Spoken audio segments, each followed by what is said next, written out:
Full room at Holborn, the Waterloo and City line. What the heck is that? That's horrendous. How did it get up there and what the hell is it? Banana. I like that. What are you doing? Huh? What are you doing? Street photography. Super put me in there, bro. Yeah.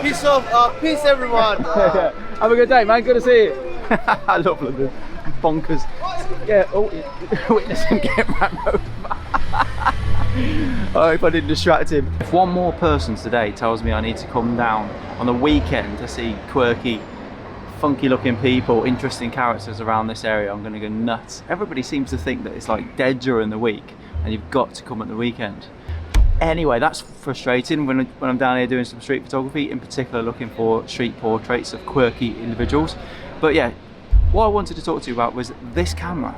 Weirdly, in the last couple of months, people must be getting into doing YouTube and stuff. Like, a lot of people have asked me what I use to do my street photography vlogs and all that sort of thing, because it's light, it's it's easy to move around, it's dead quick, it's 4K sort of thing. So I thought I'd talk to you a bit about this little camera, which is an absolute bargain. I've had it about 3 years and it's still absolutely faultless, and I don't think there's anything really that beats it today. So if you're a beginner into YouTube and looking at starting off, thoroughly recommend this little camera. So I need to get back to the station, and it gives me a good opportunity to show you how good the IBIS is on this flipping thing. Well, it's not IBIS, is it? It doesn't have IBIS on it, but it's very stable. So if you're walking and talking and you want a dead simple solution, now if I'm doing street photography, I just want a camera that's so easy to record. Just one button, hit record. But obviously I want 4K, I want it nice and stable, I need good audio. But I really wanted a camera that's got like a log facility on it, and that means that it's like a grey flat profile which you can add your own colour science to. So yeah, this little camera ticks all the boxes. It's also got a front facing screen on it, so I can make sure compositionally I'm in the frame and all that. So it's pretty much got everything, and I can probably walk with this camera for a good couple of minutes, holding it, talking to the thing, and my arm doesn't drop off. Whereas if I'm filming with the X-T4, which is obviously a better camera, it's a fantastic camera for YouTube actually. If I'm doing something serious, I'll use this camera, but for a beginner YouTuber, this camera is absolutely perfect. I really can't recommend it enough. As you see, the stabilisation on the footage is amazing. The other good thing about the camera is, as you probably tell, it hasn't got the audio you're listening to now is not the audio from the camera. So it's actually got capability of plugging in an external microphone, which is incredible. So no camera on the market really will give you good audio in camera. You've always got to have like a lapel mic or something on it, or a shotgun, like a little tiny mini fluffy thing on the top, Rode Micro, that sort of thing. So I've got a microphone on here which I think is actually the best microphone you can get for YouTube in 2021 as well. So it's a really fantastic setup. I love it. And there are other cameras that have come out and not replaced it, but it's supposed to be more advanced. They don't, for me, tick all the boxes this one does. So I'm really happy with it, and I'll let you know. We'll jump back to the studio, I'll let you know what camera it is, and yeah, what you've got to look for when you're filming with this little bad boy. Quite good. And here it is. Ta-da! Be honest now, come on. Let me know in the comments, you had no idea that video was being filmed on an action camera. An action camera, of all things. Now in 2021, we are spoilt with lots of different cameras, perfect for vlogging, and you can spend an absolute fortune. But if you're just starting off and you don't know if you're going to stick it, and you're a beginner to YouTube, you're a beginner to vlogging, and not even sure if you're going to enjoy being in front of the camera, this is the one to go for, because it's cheap as hell. I bought this probably 3 years ago now, but they're out available now, brand new, 200 quid. Absolute bargain, 4K, stabilisation, front facing screen.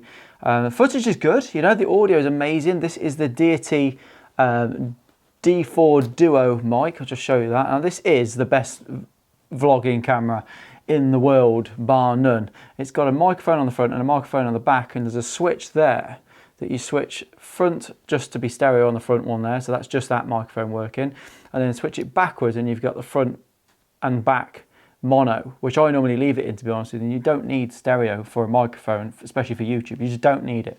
So if I'm talking to the camera there like that, obviously it's picking up me perfectly. But if I want to talk to a friend or interview somebody, then obviously I've got the mic at the back, and I've obviously got the mic at the front now as well. So it's absolutely fantastic, picking up both mics, and I just haven't got to worry about audio. Haven't got to worry about wearing a lav like this and then syncing it later. So yeah, absolutely. And the audio quality off the Dirty D4 Duo is absolutely amazing as well. I'll put a link to it in the description. So if you want to check out this microphone on Amazon, I think I paid 80 quid for it. So it's absolute steal.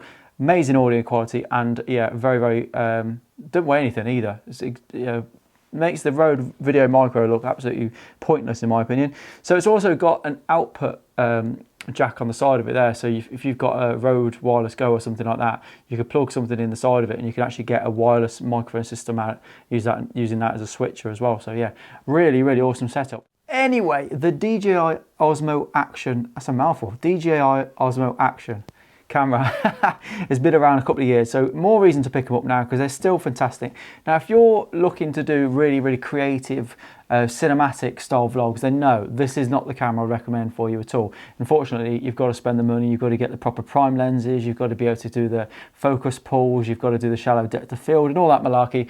But if you, like me, just want to go out and document what happens, a bit of fun, one touch record, I mean, these are fantastic. You literally just press that button, and then with 5, 4, 3, 2, 1, it starts filming, and you've got the red light at the back. You can press the button then on the side, and you've got this little screen there, which will help you with the with your composition, just to make sure you're in the frame and everything like that.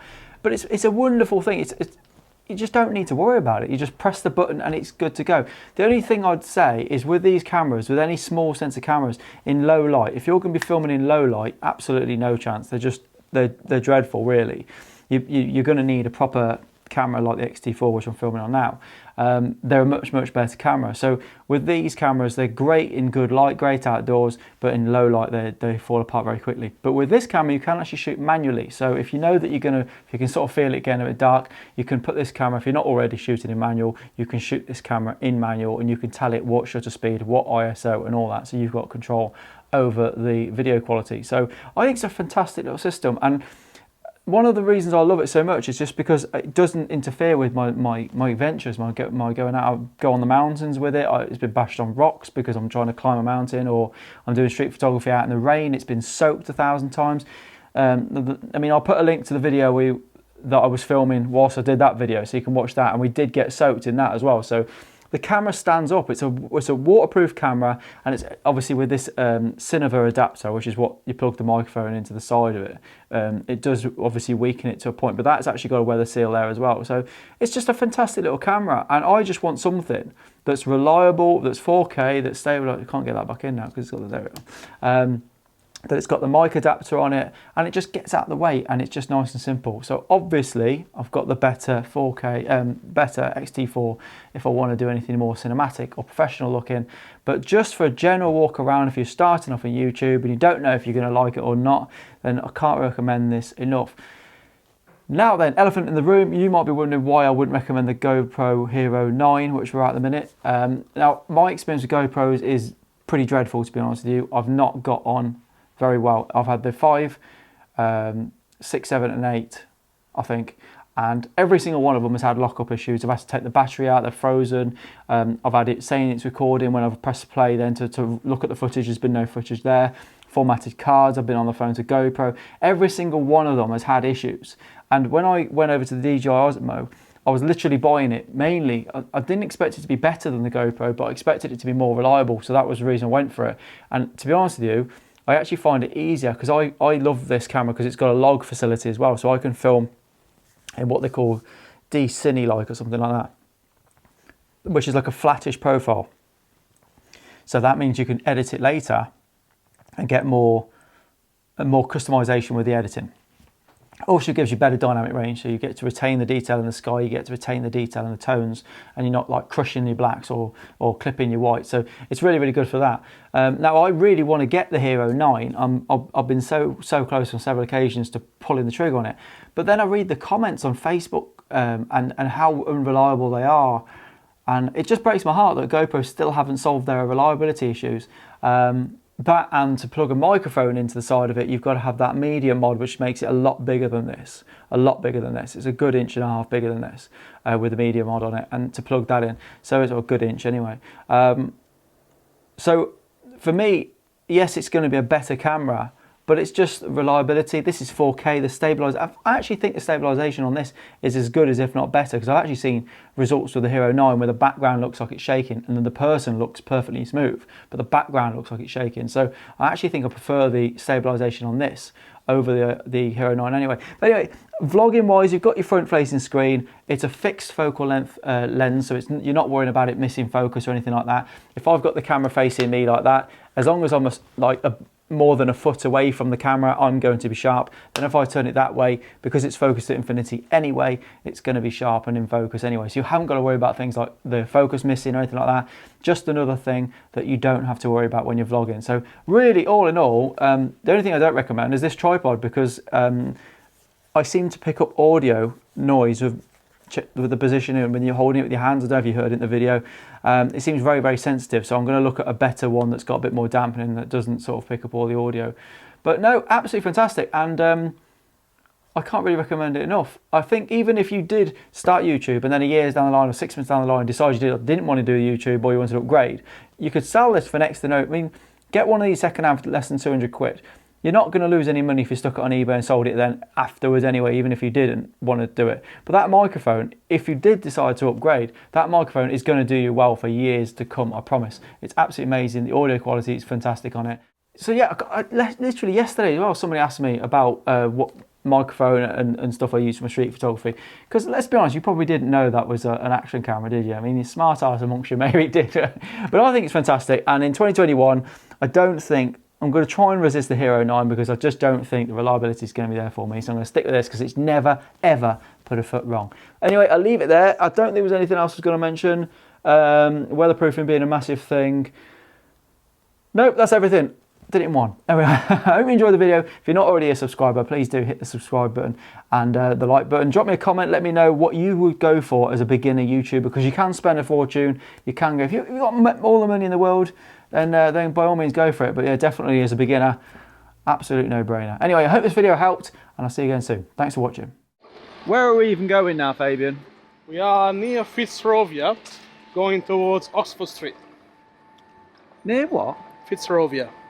You're making this up. I'm not. To see how gullible I am, aren't you? He don't know where we're going, does he? He's blind, I have no clue, honestly. He hasn't got. There's no point asking him.